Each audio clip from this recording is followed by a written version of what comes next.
నమస్కారం. నేను మీ doctor Sharath Babu Neelagiri, robotic joint replacement surgeon in Hyderabad. ఈరోజు ప్రధానంగా రోబోటిక్ జాయింట్ రీప్లేస్మెంట్ సర్జరీ దాని సక్సెస్ రేట్ గురించి డిస్కస్ చేద్దాం. ఈ రోబోటిక్ జాయింట్ రీప్లేస్మెంట్ సర్జరీ అనేది రీసెంట్ అడ్వాన్స్మెంట్ అన్నమాట. మోకాళ్ళ మార్పిడి శస్త్రచికిత్స అనేది మనం సాధారణంగా ఎప్పటి నుండి 30 సంవత్సరాల నుండి మనం వింటూనే ఉన్నాం. చాలామందికి ఆపరేషన్స్ అయి ఉన్నాయి, చూస్తూనే ఉన్నాం అందరినీ. ఈ రోబోటిక్ వల్ల అడ్వాంటేజ్ ఏంటి, నార్మల్ నీ రీప్లేస్మెంట్కి రోబోటిక్ జాయింట్ రీప్లేస్మెంట్కి డిఫరెన్స్ ఏంటి డిస్కస్ చేద్దాం. ఏదైనా జాయింట్ రీప్లేస్మెంట్ ఎప్పుడు చేస్తాము అంటే పేషెంట్ స్టేజ్ 4 ఆర్థరైటిస్లో ఉన్నప్పుడు, అంటే మోకాళ్ళ అరుగుదల చాలా సివియర్గా ఉన్నప్పుడు, నడవడానికి ఇబ్బంది ఎక్కువైనప్పుడు మనం మోకాళ్ళ మార్పిడి ఆపరేషన్ చేస్తాం.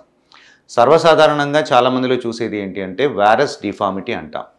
అంటే ఆస్టియో ఆర్థరైటిస్ అనేది యూజువల్గా లోపల వైపు అనేది 2 ఎముకల మధ్యలో గ్యాప్ తగ్గి బయట వైపు ఈ గ్యాప్ అనేది పెరుగుతూ ఉంటుంది. దీన్ని బయట వైపు కాలు వంకర అంటే వారస్ డిఫార్మిటీ అంటాం.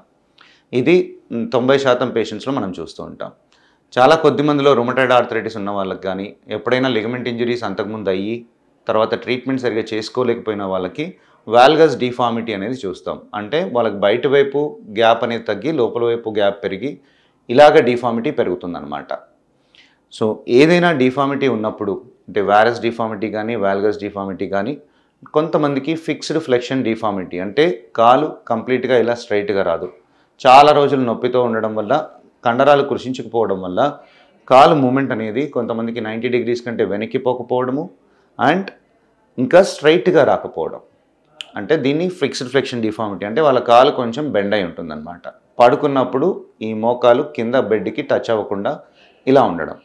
చాలామందిలో ఎక్కువ డిఫార్మిటీ ఉన్న వాళ్ళలో ఈ డిఫార్మిటీ ఉండడము అండ్ కాలు బయట వైపు తిరిగి పడుకున్నప్పుడు ఏంటంటే వాళ్ళకి అలవాటు అయిపోతుంది అనమాట.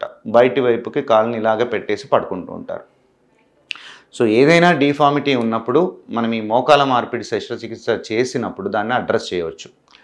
ఇలా డిఫార్మిటీ ఉన్నదాన్ని స్ట్రైట్గా చేయడము, ఈ వారస్ డిఫార్మిటీ అంటే లోపల వైపు గ్యాప్ తక్కువ ఉన్నదాన్ని గ్యాప్ సరిగా చేసి ఈ 2 ఎముకల మధ్యలో లిగమెంట్ టెన్షన్ ఈక్వల్గా ఉండేలాగా చేసేదే నీ రీప్లేస్మెంట్ సర్జరీ. మనం ఇంప్లాంట్స్ పెట్టిన తర్వాత కాలు చాపినప్పుడు, కాలు ముడిచినప్పుడు ఈ 2 లిగమెంట్స్లో మధ్యలో గ్యాప్ అనేది ఈక్వల్గా ఉండాలి. అప్పుడే చేసిన సర్జరీ ఎటువంటి ఇబ్బంది లేకుండా ఎక్కువ సంవత్సరాలు రావడానికి అవకాశం ఉంటుంది. నార్మల్ నీ రీప్లేస్మెంట్ సర్జరీ అంటే కన్వెన్షనల్ నీ రీప్లేస్మెంట్ సర్జరీలో మా ఎక్స్పర్టైజ్ ఇన్ని రోజులు ఇన్ని సంవత్సరాలు మేము ఈ సర్జరీస్ చేస్తున్న దాన్ని బట్టి ఈ గ్యాప్స్ ఈక్వల్గా ఉండడానికి ఈ లోపల వైపు ఏదైతే కండరాలు కృషించకపోతాయో వాటిని కొంచెం రిలీజెస్ చేసి గ్యాప్ ఈక్వల్గా వచ్చినప్పుడు అప్పుడు ఇంప్లాంట్స్ పెడతామన్నమాట. సో ఇది మా ఎక్స్పీరియన్స్ వల్ల చాలా రోజుల నుండి సర్జరీస్ చేస్తుండడం వల్ల అది సాధ్యమవుతుంది. రోబోటిక్ జాయింట్ రీప్లేస్మెంట్లో అడ్వాంటేజ్ ఏంటి అంటే ప్రధానంగా ఈ లిగమెంట్ టెన్షన్ ఎలా ఉంది అనేది మనమంతా సర్జరీ స్టార్ట్ అయినప్పటి నుండే స్క్రీన్ పైన చూస్తూ ఆ లిగమెంట్ బ్యాలెన్స్ అనేది అచీవ్ చేసి కొన్ని వాల్యూస్ని అడ్జస్ట్ చేయడం వల్ల అచీవ్ చేసి ఇంప్లాంట్ ఎప్పుడైతే పొజిషన్ చేస్తామో కాలు చాపినప్పుడు ముడిచినప్పుడు ఈ 2 లిగమెంట్స్ మధ్యలో గ్యాప్ అనేది ఈక్వల్గా ఉండేలాగా అచీవ్ చేయడమే రోబోటిక్ రీప్లేస్మెంట్ అడ్వాంటేజ్ అనమాట. సో ఇలాగ చేయడం వల్ల మిల్లీమీటర్స్లో కూడా డిఫరెన్స్ లేకుండా జాయింట్ స్పేస్ ఈక్వల్గా మెయింటైన్ చేస్తే కనుక చేసిన రీప్లేస్మెంట్ సర్జరీ ఎక్కువ సంవత్సరాలు రావడానికి అవకాశం ఉంటుంది. ఇంకా అడ్వాంటేజెస్ ఏంటి రోబోటిక్ రీప్లేస్మెంట్ సర్జరీ ద్వారా అంటే కనుక తక్కువ కోత, ఎక్కువగా ఇన్సిషన్స్ లేకుండా చిన్న ఇన్సిషన్స్లో చేయడము, లిగమెంట్ రిలీజెస్ తక్కువగా ఎప్పుడైతే చేస్తామో నొప్పి తక్కువగా ఉండడానికి అవకాశం ఎక్కువగా ఉంటుంది. రికవరీ అనేది చాలా ఫాస్ట్గా ఉంటుంది. Hospital stay normal knee replacement surgery తర్వాత ఒక 4 రోజులు 5 రోజులు ఆపరేషన్ థియేటర్లో హాస్పిటల్లో ఉంటే రోబోటిక్ రీప్లేస్మెంట్ తర్వాత ఒక 2 రోజుల్లో డిశ్చార్జ్ అవ్వడానికి అవకాశం ఉంటుంది.